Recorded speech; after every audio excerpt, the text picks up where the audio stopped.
My name is Shay, and welcome to The Learning Project. I am a kindergarten teacher, and it is my goal through this channel to be able to share with you the strategies and the techniques that I use here in my classroom in order to see the learning gains and increases in my own students.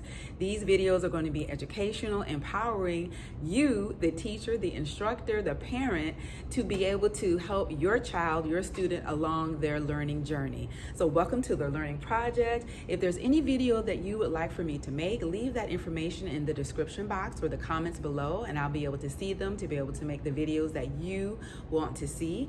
Thank you for clicking on. If you like this video, give it a thumbs up. And again, this is The Learning Project. Welcome to my channel. So at the beginning of the school year, I give every student a pencil and paper beginning of the year assessment. And there are many assessments that are out there. This is one in particular that I like and that I use. It typically takes about 10 minutes, and I administer it to the student in order to assess them on various skill levels and various skills. So the first one is, can the student write their name independently? They write their first name and their last name on the paper. Then, can they identify the different colors? Can they read the color and tell me what it is? This particular student was able to identify the word red and the color red. Then it's asking for the student to identify the shapes. This particular student was able to identify the circle and the triangle, but was not able to identify these three other shapes. Next, it wants to know, how high can the student count? So you just start the student off with 1 and ask them to go from there, and then you write down how high the number that they can count to. And then it asks you to see if the student can identify the numbers 1 through 20.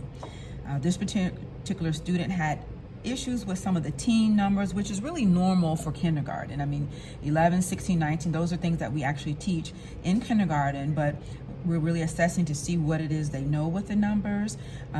Hopefully the students know between 0 and 10 that they're able to point and identify and say that number, but that's something that we teach in kindergarten as well.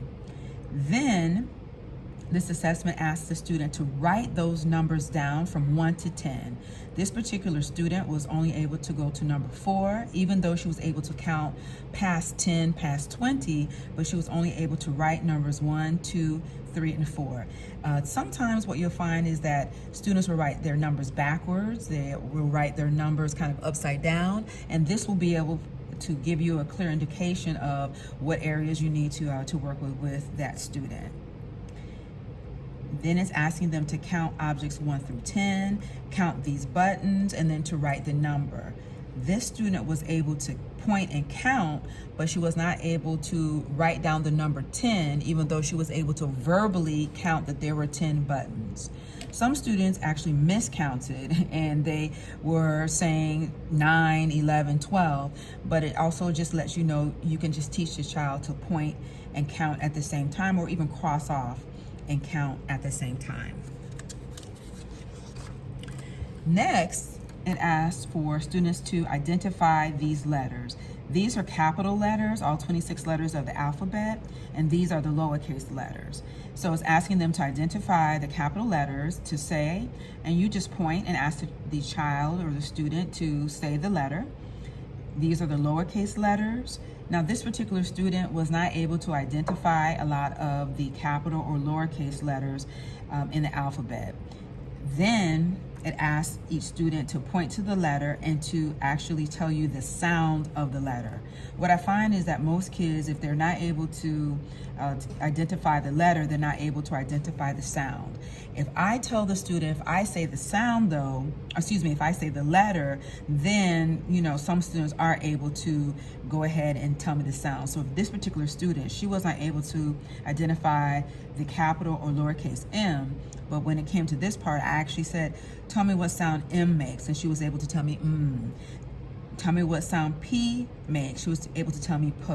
So she was not able to identify them, but when I verbally said them, she was able to tell me the sound. And then this last page is just a kind of a summary where you can write your notes.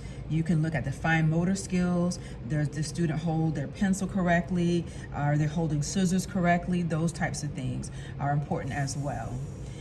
Okay, so this is just one type of beginning of the year assessment that you can use in order to really assess where each child or each student is at the beginning of the year.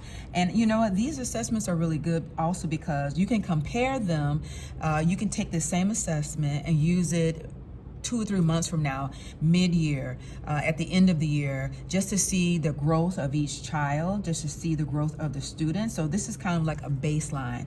And again, you can find this like on any site, on a Pinterest. You can find this on a lot of different sites, but it's a simple assessment tool, but it's really, really an accurate tool for you to pinpoint the areas that you need to work with your child or with your student.